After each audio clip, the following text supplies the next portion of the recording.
Bonjour et bienvenue dans la capsule de Toilette Zone du lundi 1er novembre 2021. Donc le lundi, ça n'est jamais une très grande journée pour les nouvelles. Alors j'ai tout de même réussi à dénicher certains articles que j'espère pourront vous intéresser du moins.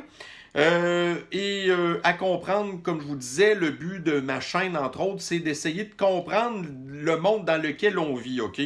Alors j'ai trouvé ici un article du RT qui s'intitule « Des soldats et des espions afghans entraînés par les États-Unis se joignent aux terroristes de l'État islamique pour résister aux talibans ».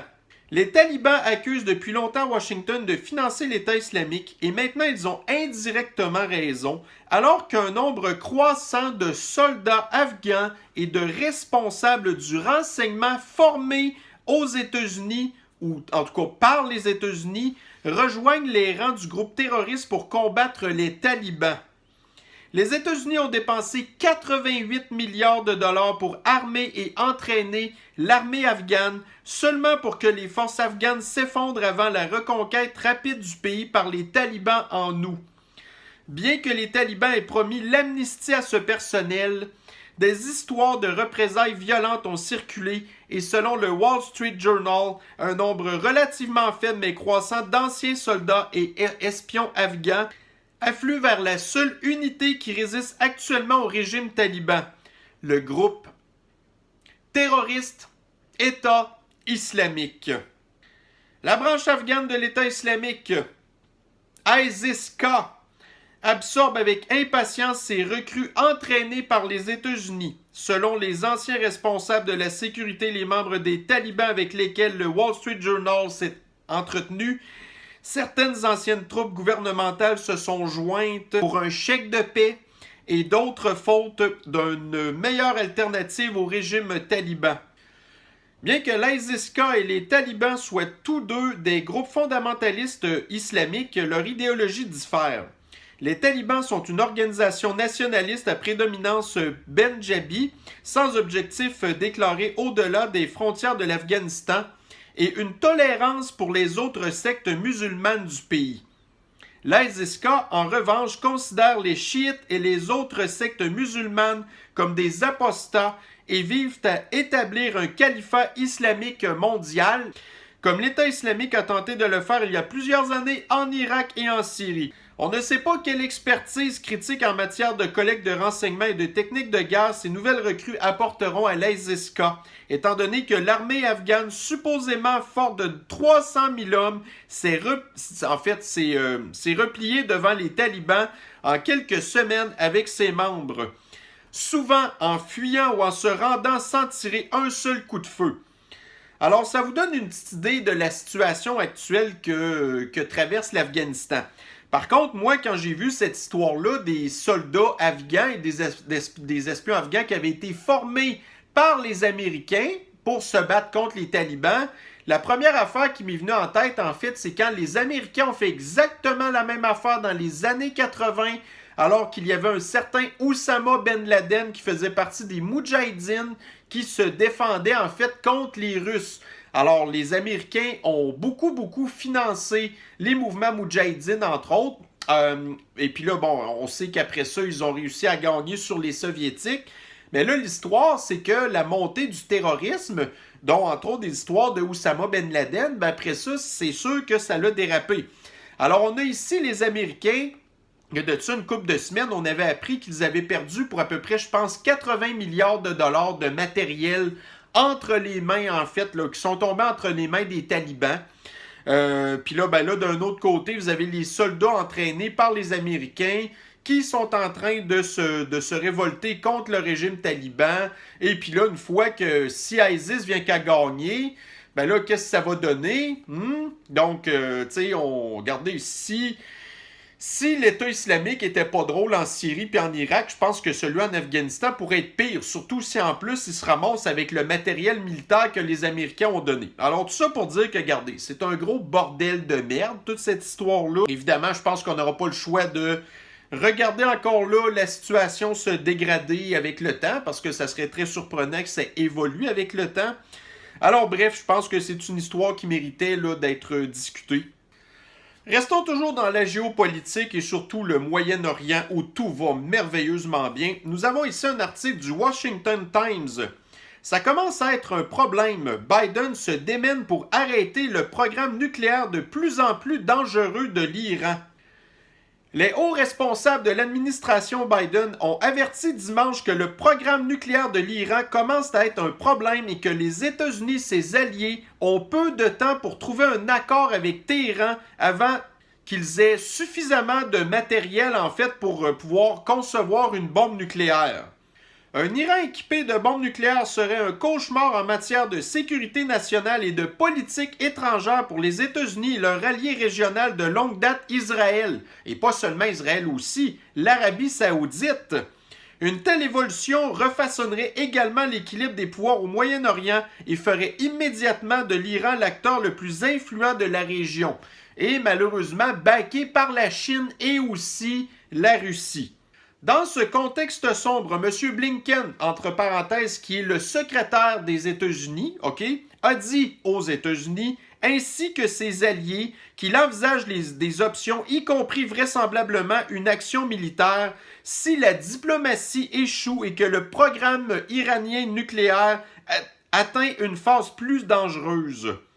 Toutes les options sont sur la table, mais voici ce qui est important. L'Iran, malheureusement, avance agressivement avec son programme. Le temps qu'il lui faudrait pour produire suffisamment de matière fissile pour une arme nucléaire est de plus en plus court, a-t-il déclaré. L'autre chose qui se raccourcit, la piste que nous avons où, si nous en revenons en conformité avec l'accord et que l'Iran se conforme, nous récupérons en fait tous les avantages de l'accord. Ben oui, mais tu sais, au détriment de l'Iran. Pensez-vous vraiment qu'ils vont se laisser faire? M. Trump et ses collègues républicains ont également soutenu que tout accord avec l'Iran doit traiter d'autres comportements. Donc, en fait, ça, c'était dans le temps qu'il était président des États-Unis. Il avait retiré les États-Unis de l'accord avec l'Iran, tel que le soutien continu de Téhéran au terrorisme. Le régime soutient financièrement des groupes comme le Hamas et le Hezbollah. Alors, tu sais, voyez-vous, là, en fait, les démocrates, en essayant de travailler avec l'Iran, qui supportent des groupes terroristes, l'Iran soutient également les milices qui ciblent régulièrement les troupes américaines stationnées en Irak et en Syrie. Les républicains disent que l'administration Biden n'a pas fait assez pour tenir l'Iran responsable de ces attaques. Alors, une autre situation vraiment pas belle à suivre. Donc, vous avez d'un côté l'Afghanistan avec les talibans, ISIS-K. Vous avez d'un autre côté l'Iran qui soutient des groupes terroristes, des attaques terroristes contre les Américains puis leurs alliés. Puis, bon, en tout cas, bref, tout ça pour dire que, regardez, tout ça, là, c'est encore... Oh my God, bref, c'est pas le fun d'avoir des situations comme ça qui se passent, mais en tout cas, bref, tout ça pour dire que je pense que c'est important au moins d'être au courant de ce qui se passe, parce qu'éventuellement, je suis sûr que ça va nous péter en pleine face, mais que bon, au moins, vous aurez été informé par quelqu'un, parce que c'est pas les médias d'ici qui vont vous en parler, malheureusement. Un article du CNBC ici. Alors, je suis très content d'avoir un article de l'extrême gauche, en fait, pour parler de cette nouvelle, parce que c'est très rare habituellement qu'ils vont en parler, parce que c'est vraiment pas pour leur avantage. Alors, vous avez ici la cote de popularité de Biden qui tombe à 42% dans le sondage NBC News, un an à partir de la mi-session. Alors, à partir de l'année prochaine, il va y avoir des élections aux États-Unis en rapport avec la Chambre des représentants et des sénateurs. Une majorité d'Américains désapprouvent désormais les performances professionnelles du président Joe Biden, tandis que la moitié lui attribue de faibles notes pour la compétence et l'unité du pays, selon les résultats du dernier sondage national NBC News. De plus, l'enquête révèle que 7 adultes sur 10, dont près de la moitié des démocrates, pensent que la nation va dans la mauvaise direction, ainsi que près de 60% qui considèrent négativement la gestion de l'économie par Biden à peine 9 mois après le début de sa présidence. Les démocrates sont confrontés à un pays dont l'opinion du président Biden est devenue fortement négative depuis avril, a déclaré le sondeur démocrate Jeff Horwitz de Hart Research Associates, qui a mené l'enquête avec le sondeur républicain Bill McInturff de Public Opinion Strategy. Ce que les gens ont voté, c'est la stabilité et le calme, a ajouté son collègue sondeur démocrate Peter Hart. Et ce qu'ils ont eu, c'est l'instabilité et le chaos. Et ça n'est qu'un commencement. Donc voici comment se passe la situation aux États-Unis présentement avec Robinette Biden. Moi, écoutez, je suis l'actualité depuis longtemps et je vois que effectivement, ça baisse depuis longtemps. Puis pas...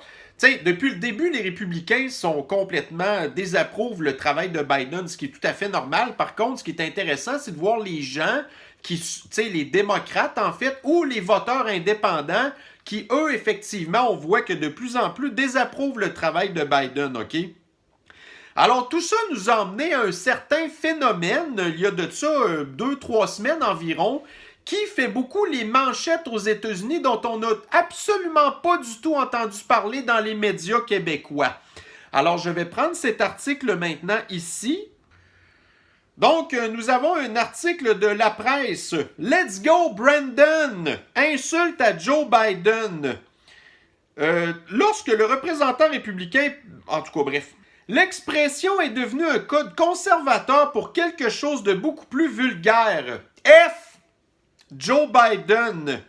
Elle est à la mode chez les républicains qui veulent prouver leur allégeance conservatrice comme une poignée de main pas si secrète qui signale qu'ils sont en phase avec la base du parti. Alors écoutez, cet article-là est de la bullshit de A à Z, OK? Alors évidemment, c'est ceux qui vont pas parler qu'il y a plein de stades de sport, du baseball, du football, du n'importe quoi, où ce que Let's go Brandon, let's go Brandon. Donc, tout le monde crie ça. Hein? Même, j'ai vu passer de ça en fin de semaine un pilote de la Southwest Airlines qui, lors de son message de décollage ou d'atterrissage, a dit ça. Let's go Brandon. Alors voyez-vous, là, à cause du fait que, les pilotes, ils sont pas du tout intéressés par la thérapie génisation obligatoire, puis tout. Donc, c'est un mouvement qui est connu de tous les Américains, et probablement des Canadiens anglais aussi, parce qu'eux, tu sais, ils lisent beaucoup plus les informations des médias anglophones que nous, en fait. Hein? Alors qu'au Québec, voyez-vous, on a un article ici qui nous fait croire que c'est rien qu'un mouvement conservateur. La semaine passée aussi, imaginez-vous qu'il y a des rappeurs, entre autres, aux États-Unis qui ont monté des tunes de Let's Go Brandon, tout ça, et ils se sont retrouvés au top du palmarès des chansons les plus downloadées sur iTunes, OK? Alors, tout ça pour dire que cet article ici, en fait, fait juste encore une fois nous prouver jusqu'à quel point que, et je vais le dire poliment, que les médias québécois sont de très mauvaise foi, qu'ils ne font que de la plus pure désinformation et que toutes les personnes qui, malheureusement, ne sont pas capables de comprendre l'anglais ne peuvent pas s'informer autrement que de la désinformation complète qui est payée par le gouvernement, qui est financée en arrière par le Deep State, l'establishment, toutes les cochonneries de l'extrême gauche qui veulent nous endoctriner, nous endormir et pas nous faire comprendre les vraies nouvelles. Let's go, Brandon! Toujours dans la politique américaine et Robinette Biden, donc nous avons ici un article du Fox News qui nous dit que Biden semble utiliser une liste préparée de journalistes après le sommet du G20 à Rome. On me dit que nous devrions commencer par Associated Press. Le président a répondu aux questions avant de partir pour le sommet des Nations Unies sur le climat à Glasgow. Le président Biden a de nouveau semblé faire appel à une liste préapprouvée de journalistes après avoir rencontré la presse à la suite du sommet du G20 à Rome. Biden a déjà fait illusion à l'idée qu'il avait une liste de journalistes préapprouvés à appeler en juin après sa visite à Genève avec le président russe Vladimir Poutine. Je vais répondre à vos questions et comme d'habitude, les amis, ils m'ont donné une liste des personnes que je vais appeler, a déclaré Biden à la presse. La même interaction s'est poursuivie en août lorsque Biden a répondu à des questions pour la première fois à la suite des attentats terroristes de Kaboul qui ont tué plus d'une douzaine de militaires américains. Mesdames et messieurs, ils m'ont donné une liste ici. La première personne à qui j'ai demandé d'appeler était Kelly O'Donnell de NBC, a déclaré Biden.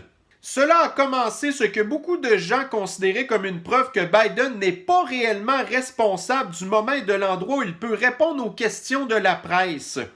Il a souvent été critiqué par les journalistes des deux partis politiques pour avoir ignoré les questions et refusé de répondre aux problèmes en cours. Biden a également montré une habitude d'éviter les conférences de presse dans le passé ou de s'en prendre aux journalistes qui posent des questions défavorables.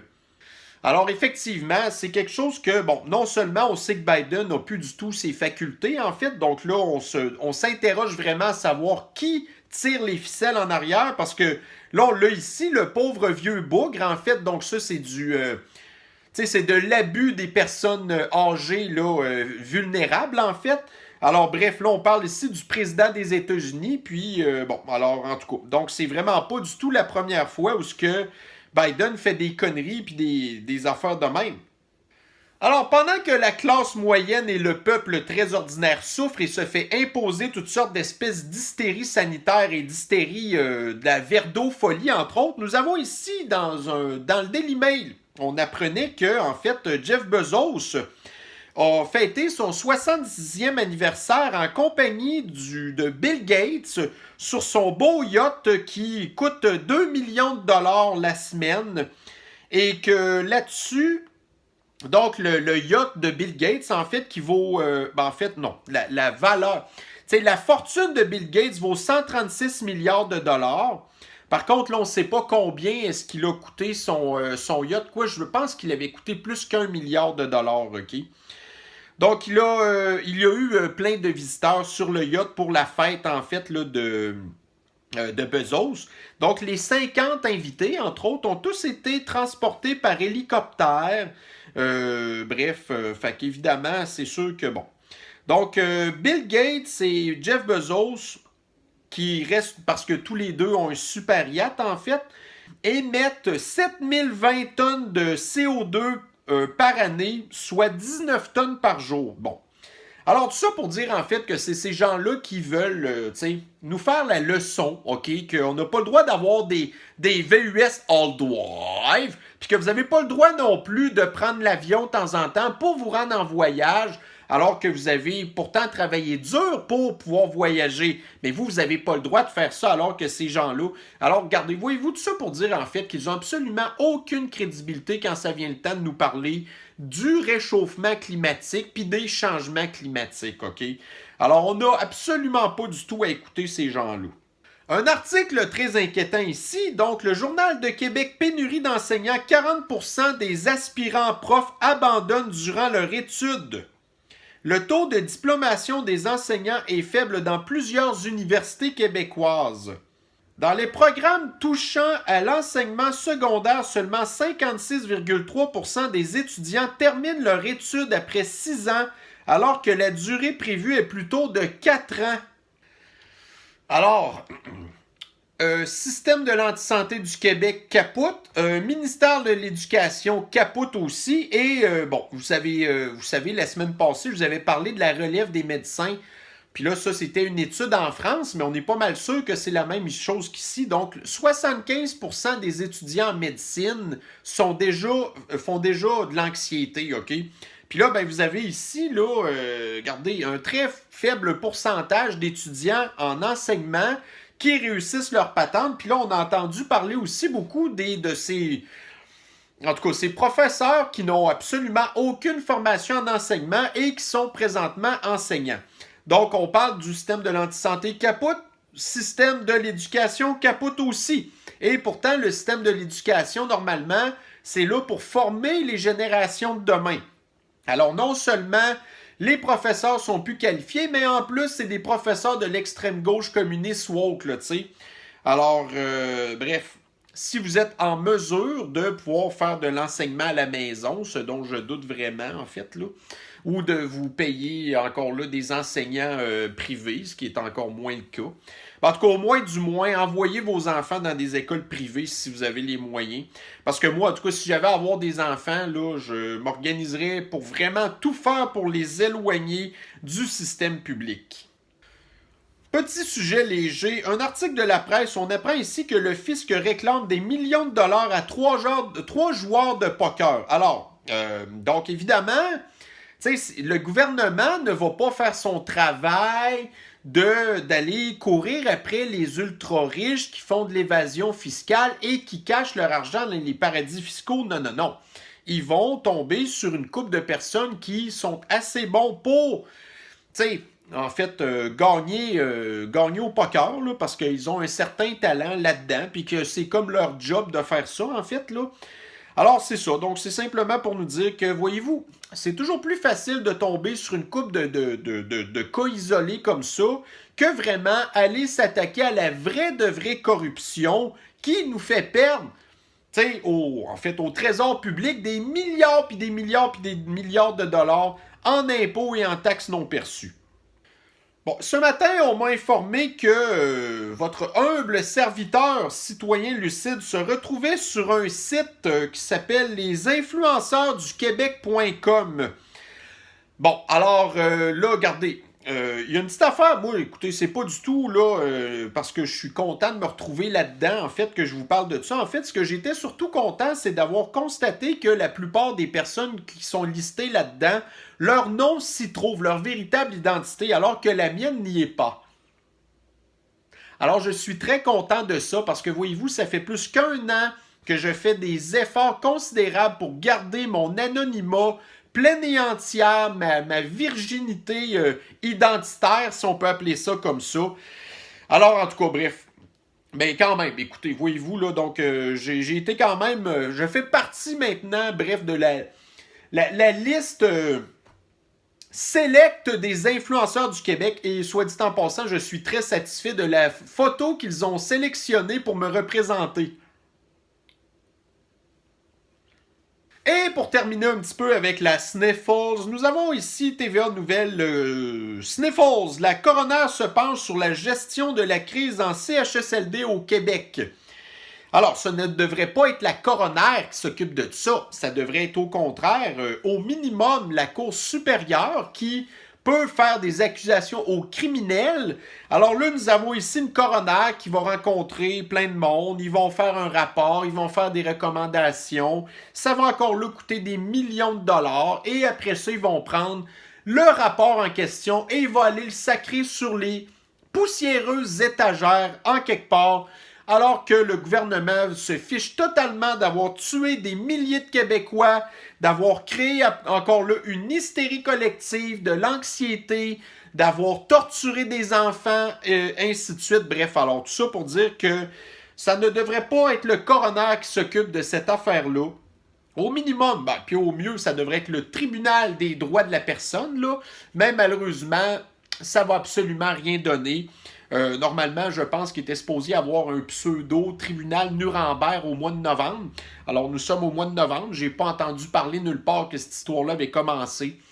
Alors, c'est ça qui est ça. Donc, les véritables meurtriers, les G...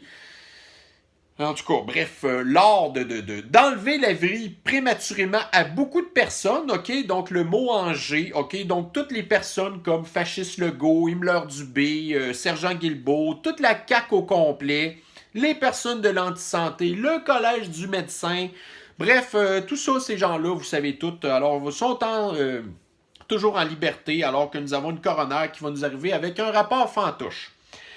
Donc, mes chers soins lucides, eh bien, ça met fin à cette capsule de Toilette Zone d'aujourd'hui. Il n'y avait pas trop de nouvelles à discuter, alors c'est pour ça que je vous dis que c'est difficile le lundi. C'est probablement demain qu'on va avoir plus de mauvaises nouvelles. Donc, aujourd'hui, on cloche les mauvaises nouvelles. Il n'y en avait pas tant et nous nous reprendrons demain s'il y a plus de nouvelles à discuter. Donc, mes chers soins lucides, eh bien, je vous souhaite une excellente semaine, une bonne journée à vous. Et on se revoit dans une prochaine capsule. Bye bye.